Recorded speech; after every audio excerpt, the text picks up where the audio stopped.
Hey everyone, and welcome back to JapanSauce.net. Today we have another entry in our Naruto techniques to discuss. This time, it's Izanami. I'm going to reveal the real Japanese mythology behind this forbidden ninjutsu, so let's get started. If you've seen my previous video about the Izanagi jutsu, then you will probably recognize some of the information you see here, as Izanagi and Izanami are part of the same Japanese mythology. And much like the Japanese mythology, the Izanagi and Izanami jutsu are partner jutsus in Naruto's world. As a starting point, we need to know more about the Izanami technique. Izanami is a kinjutsu, or forbidden technique, used by members of the Uchiha clan. There was a time when many members of the Uchiha clan were using the Izanagi jutsu to escape their realities, but it became a real problem when more than one Uchiha member used the technique, because they would end up fighting about which reality to choose. And so, Izanami was created to punish users of Izanagi and to save them from their own arrogance.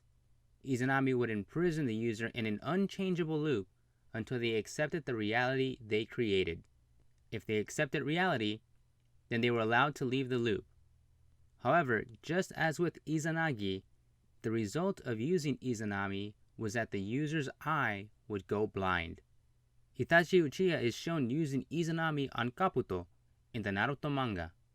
Itachi explained how the infinite loop worked, and that Kabuto would never be left free of the loop until he accepts his reality.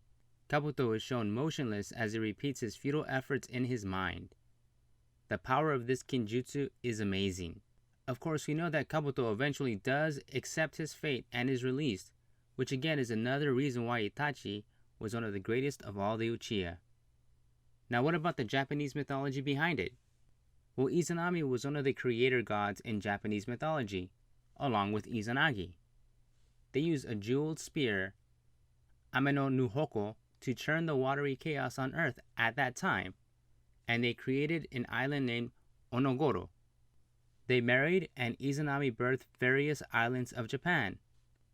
Izanami proceeded to birth gods, but died giving birth to Kagutsuchi, the god of fire. Izanami was sent to Yomi, the land of the dead, where Izanagi tried to get her back. However, Izanami had already eaten the food in Yomi and could not return to the living. Still, Izanami was allowed an exception if Izanagi could wait until leaving Yomi to see her face. Izanagi couldn't wait and saw Izanami, who was nothing more than a corpse by that time. Frightened by this, Izanagi ran away and closed the gates of Yomi with a big boulder. Izanami was forever stuck in Yomi.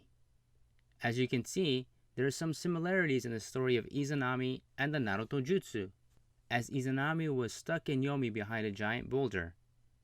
In Naruto, Itachi uses Izanami on Kabuto while they are in an underground cave, and Kabuto is literally stuck in his own mind until he accepts reality. This is another great way Naruto incorporates Japanese mythology into its own storytelling. Well, we hope you enjoyed this video, and if you want to learn more about Japan, its culture, and all the other fun things, please stop by our website, www.japansauce.net.